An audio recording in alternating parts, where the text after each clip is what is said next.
сайн байна уу?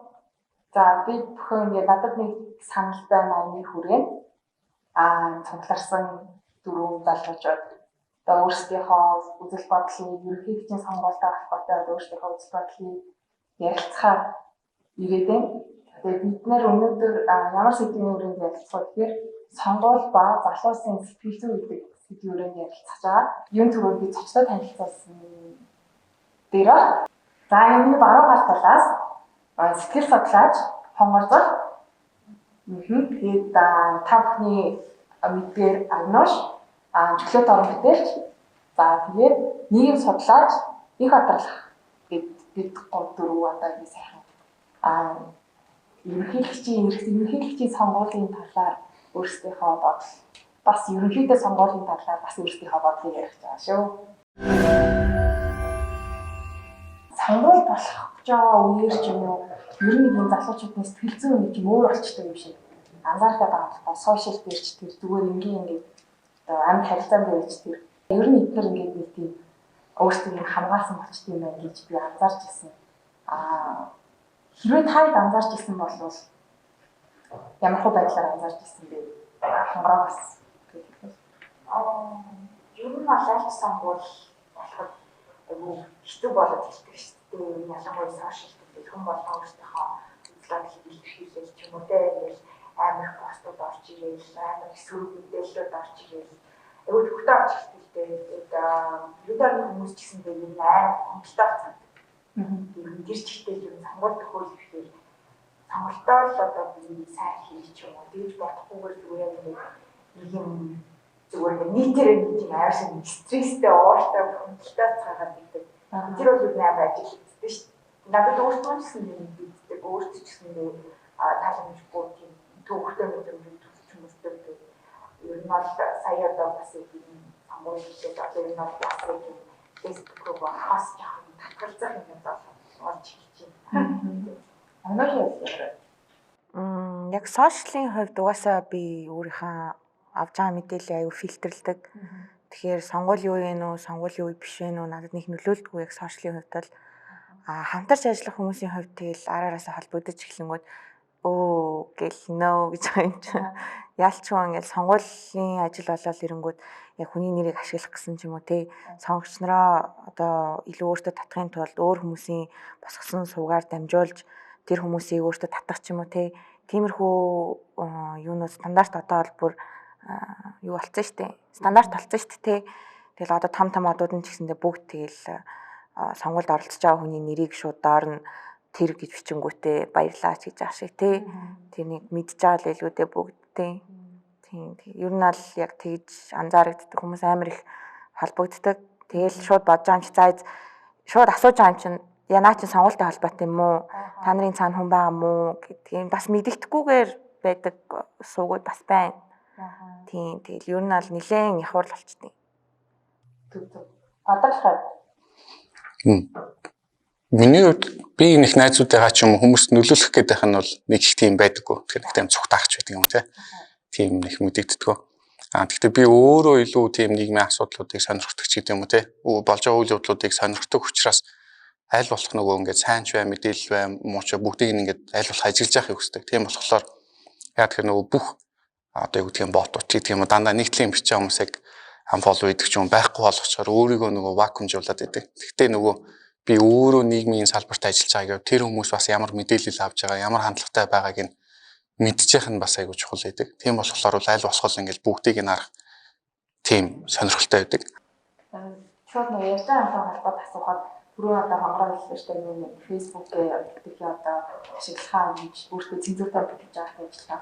Хүмүүс нөгөө нэг сонгуулийн үеэр яг зориод фэйсбүүкийнхаа аппликейшн босгочдаг гэдэг ингээд ярьж ирсэн би ингээд харчихсан тохиол.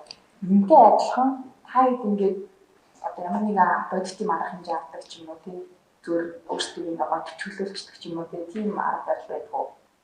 Хүн өөрсдөө төвхтэй санагдаад байгаа юм зайлшгүй халтгах шиг болдог шүү дээ.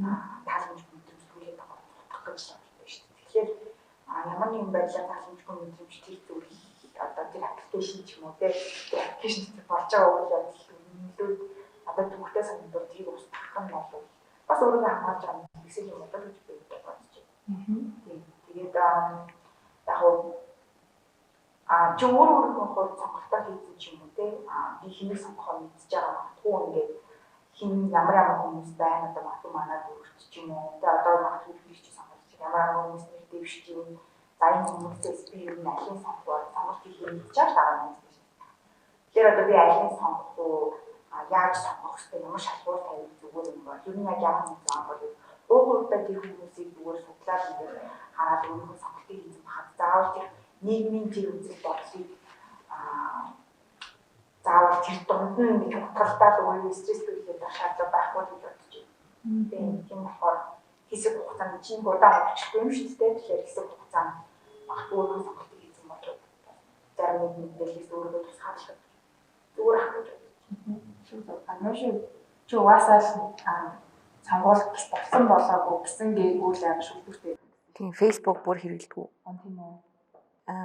Хэрэгцээгүй мэдээлэл амар их байгаад байдаг байхгүй яг тэр платформ дээр хүмүүс ингээд замраагүй шеэрлдэг, замраагүй юу ч хамаагүй постлдог. Тэр нүнэн худлын дэнслэх цензур нь яг хаана яваад байгаа гэдгийг хизээч тэрэн дотор байгаа хүн бол мэдгүй.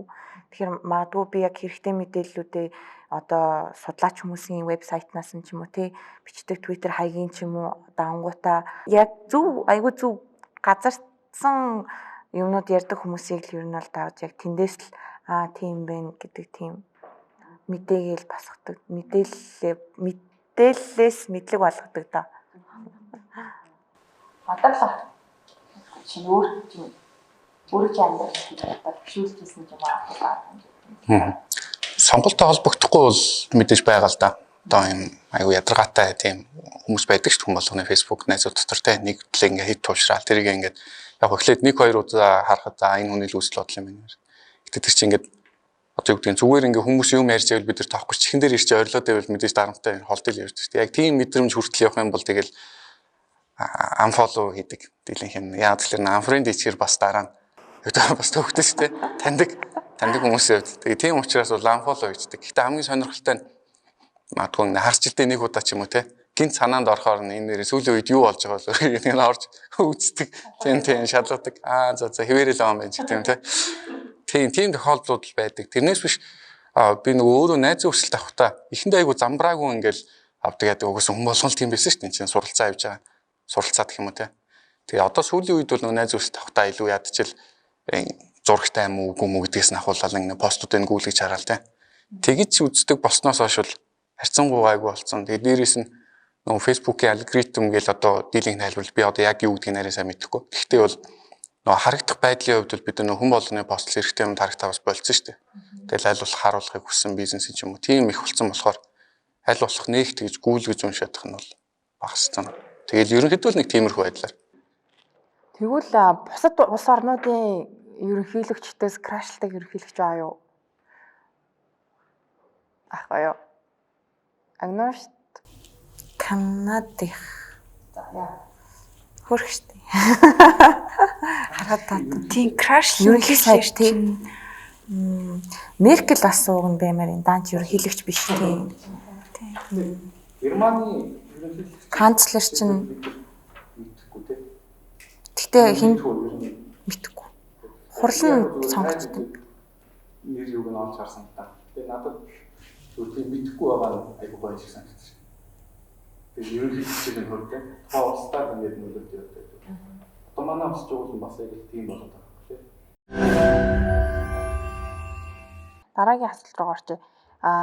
Сүүлийн 2 жил ер нь битэд айгүй их сонгуультай жилүүд байлаа шүү дээ.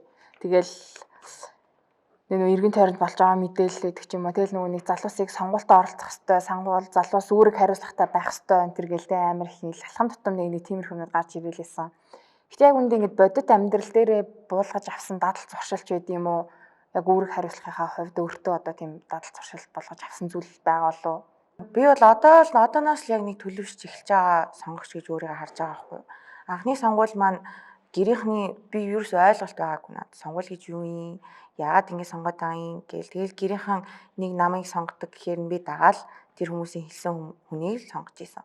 Тэгэл яг түрүүчийн сонгуулиас ахуулаад энэ чинь бас үгүй юм байна гэдэг мессеж толгойн дотор орж ирээл одоо л нэг энэ чинь ийм юм байд юм бэ гэдэг юм ойлгож эхэлж байгаа.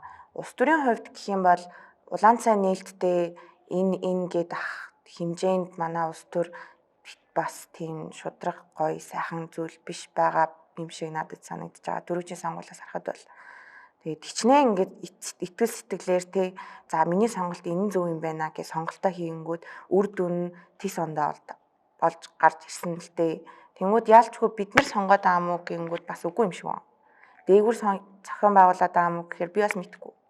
Тэгэхээр надад итгэл одоогоор бол хомс байгаа. Гэхдээ итгэл маань мэдээж ирэх гисэн тэгэл одоо нийгмээр л хичээх хэрэгтэй бах та. Миний хувьд бол нөгөө бусдын сонголтыг буруутгах нь бол нэг тийм зүг зүйтэй санагддаггүй. Сүүлийн үеийн тэр дундаа ингээд сонгуулийн кампайнуудыг харахаар бол нийгмийн бид нар чи өөрөө нэг л нийгэм монголчууд өөрсдөө л байгаа тий. Жишээлх юм бол ахмадууд ийм дунд үеийн ийм залуучууд ийм гэдэг англиад ярьдаг. Ингээд тус нь ярихаар бол энэ бол ингээд нийгмийн маш том бүлгүүтэй ахмадууд залуучууд ийм байна гэдэг. За оюутнууд гэдэг ярьдаг. Гэтэл яг ийм микро өрөндөө нэг гэр бүлийн хувьд аваад үзэх юм бол тэр чи яг үндэ миний аав ээжийн тухай, миний эмээ өвөөгийн тухай, тэгээ миний хүүхдийн тухай ч гэдэг юм те. Яг л нэг гэр бүлийг л яриад байгаа. Тэгэнгүүт л хөгчүүд л сонгож энэ улс төрийг улс орныг сүрүүллээ гэл те. Би бол эндээ хувьдаа бол ерөөсөө санал нийлдэггүй. Тэгээд ийм сонгуулийн альва кампайныг ч гэсэн нийгмийн үе хооронд, бүлэг хооронд зөрчилдүүлэх нь алстаа бол нийгмийн сэтгэл зүйд, нийгмийн төлөвшөлт бол аюу хортой зүйл байхгүй. За энэ удаад жишээлх юм бол залуучууд саналаа өгвөл зөв ахмадууд ингээд буруу шийдэгдэх юм аа гэл ингээд муухайгаар ярил нэг тийм сумалж байгаа те. Шүрпэж байгаад ингээд явуулж байгаа хэрэг болж. Гэхдээ энэ бол урт хугацааны үр дүн бол аюу буруу. Тэгээд дээрэс нь ер нь ахмадууд сонгосноор улс орныг сүрүүлж байгаа гэж хэлэх тийм ирэх байхгүй шүү дээ. Тэр хүмүүс чи өөрсөндөө олгоцсон эрхээхэд дагуул сонголтоо хийж байна. За ерөнхийлөгчийн одоо удахгүй ерөнхийлөгч сонгуул болох гэж байгаа тий. Бидний энэ сууж байгаа шалтгаан ч гэсэндээ энэний тухаас жоохон яриа гэж бодсон. Ерөнхийлөгч хүн ер нь ямар ажил хийдэг гэж та нар төсөөлж байна. Өглөө ажлаас ажилдаа явдаг хэлгүй тий. Ажлаад харан тартал тэр хүн ер нь бол юу идэг гэж бодож байна. Зөв бодол. Тэгэл юусэн мэдэхгүй байна. Бүр ингээд бүр ойлгооч гэж оролддгоо хичээдгөө. Ер нь бол угаасаа тэгэл бэлэг тэмдгийн гэхдээ бол нэг жоохон хүний эрх мэрхийн талын нэлээд өндөр мэдлэгтэй хүн ерөнхийлөгч байвал арай илүү давуу байдсан болов гэж бусад орны ерөнхийлөгчүүдээс бол хараад байгаа. Тийм. Ерөнхийлөгч маш их гарыг зурдаг. Тийм байна. Тэгээд шагнал бас гардуулж харагддаг. Тийм төрийн тэргүүн бас бидний нүүр царай бах олон улс ч гэсэн нэг символ гэж байдаг шүү дээ. Тэгээ одоо эрхчлөөд тусаар тогтносон улсын одоо их тунхыг ивн итгэж байгаа хүн ч юм уу тийм мэдрэмж төрж юм. Үндэсний аюулгүй байдалтай байдаг үстэй тий. Зүйлийн одоо ахлах уу? Тийм ахлах. Үндэсний аюулгүй байдлын зөвлөлийн тэргүүн гэх юм тий. Тийм тэгээд хуучин бүр хэмжээшгүй хэрэгтэй тахтай байсан юм шиг надад санагдаж байна. Одоо ч нарийн сулраад ирж байгаа юм шиг надад.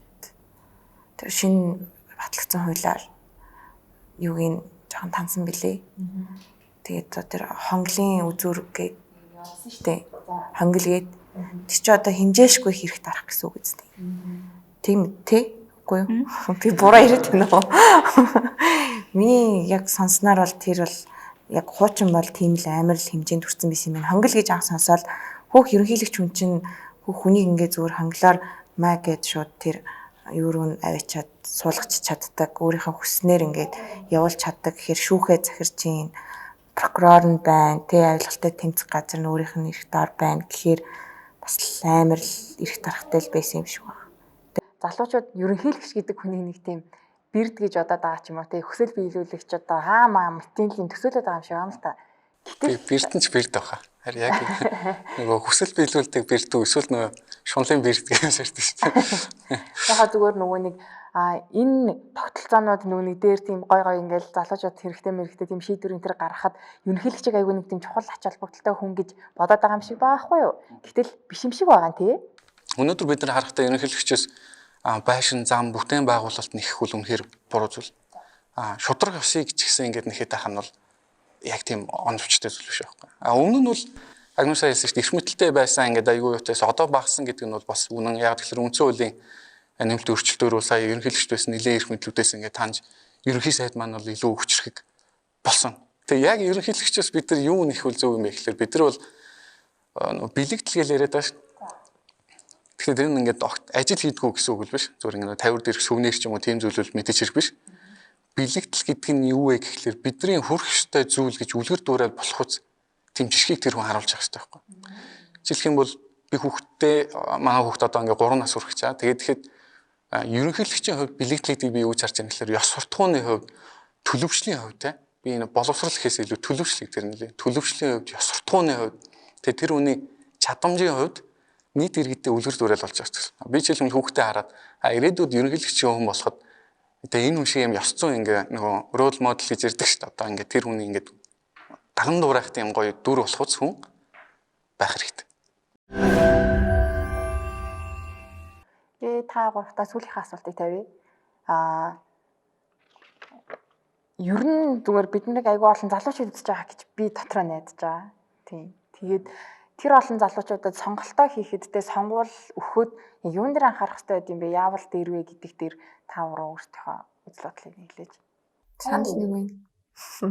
Санал нэг байна. Тийм. Ер нь бол бүр яг хамгийн чухал ойлголтуудын энэ энийг хараасай, ийм хүн байгаасай гэдэг ер нь хэлсэн болохоор нэмж хэлэх юм. Тэр дундаас бас өөрөө нөгөө тушаад тулаад мэдж байгаа болохоор зүгээр сонгуул болохоор сонгуульд анхаард хандуулдаг биш те. Сонгуул босны дараа ч үргэлжлүүлээд тэр гарсан хүмүүсийг дагдаг үйл явдлыг бас одоо яг юу болоод байгаа юм бэ гэдгийг зөв source-аас олоод мэдээллийг цензуурлж өөрийнхөө мэдлэг болгож авах тэр шүүлтүүрээ байнга ишчилж авах хэрэгтэй юм болов залуу хүний хувьд. Тэгэхгүй эн чинь нийгэм маань өөрөө юм замбраагүй мэдээллийн урсгалтай нийгэмд амьдарч штэ. Одоо орчин цаг чинь тийм. Тэгэхээр энэ орчин цагийн үеийн залуу хүний хувьд үүргэнэхгүй тий. Яг тэр дунд зөв гаргалгааг болж, зөв мэдээллийг олж, зөв талаа баримталж ер нь л яг л өөрөө тэр бүх юмаа өөрөө л бүтээх хэрэгтэй. Тэгээд бас зөвхөн сонгуул болонгой сонгуулийн талаар ч юм уу, улс төрийн талаар ч юм уу нэг худлаа пропаганда шеэрлэх биш тий. Уншаад ойлгоод өөр нэг талыг нь уншичаад энэ тийм биш юм байна. Энэ юм байна гэдэг юм а байнга ирчилж явж явах хэрэгтэй юм болов уу гэж бодож байна. Тийм. Хүн болгон одоо түрүүн таны хэлсэн зүйлүүдийг аягуулсан анхаарч сонссон болвол бүгд дотроо энийг үзээд дуусахад бол дотроо бүгднийг юм бодоод дуусч байгаа гэж найдаж байна. Тийм болохоор тэр хүмүүсийн мэдрэмжийг өгөөсөхгүйгээр зүгээр сонголтоо зөв хийгээсэй л гэж тийм. Одоо нөгөө нэг бидний нэвтрүүлэгчийн нэр надад нэг санал байна шүү дээ. Тэгэхээр надад байгаа санал бол хин бидний дээр бидний ирээдүй магадгүй амьдралын хэм маягт нөлөөлөх гээд байна вэ гэдгийг надад нөлөөлөх гээд байна шүү дээ. Бид дөрөвт нөлөөлөх гээд байна шүү дээ. Тэгэхээр хин биднэрт нөлөөлөх жоо гэдгийг маш сайн харж л өөрсдөө дотроо шийдвэр гаргаасаа л гэж хүсэж байна. За миний бидний урилгыг хүлээж аваад хүрэлцэн ирсэн та бүхэнд би маш их баярлалаа. Тийм. Надад нэг санал байна. Аян бол ямар ч улс төрийн хараат бус те зүгээр залуусыг бид нэр уриалж байгаа. Тэ. Одоо оролцоотой байгаасаа гэдгийг бид нэр ойлгуулахын тулд ингээд ямар нэг юм хийгээ явж байгаа. Тэгээд та бүхэн гэд хэлэх юм бол сонгуультай холбоотой сонгуулийн тухай мэдээлэл байдгүй гэж залуучууд амар их ярьдаг байхгүй. Уйдгартай байна, уншаад ойлгохгүй байна л гэдэг те. GB Live сайт надад нэг санал байна. Аяны хүрээнд бид нар бүх одоо сонгуультай холбоотой мэдээллийг арай илүү үзэмжтэй, сонирхолтой залуусын хэлээр орчуулад хөрвүүлээд гэх юм да. Тэгээд бүгдээрээ надад нэг санал байна. Аяндаа орж исэн аяны тал сонирхороо гэж хэлмээр. Баярлалаа. Баярлалаа.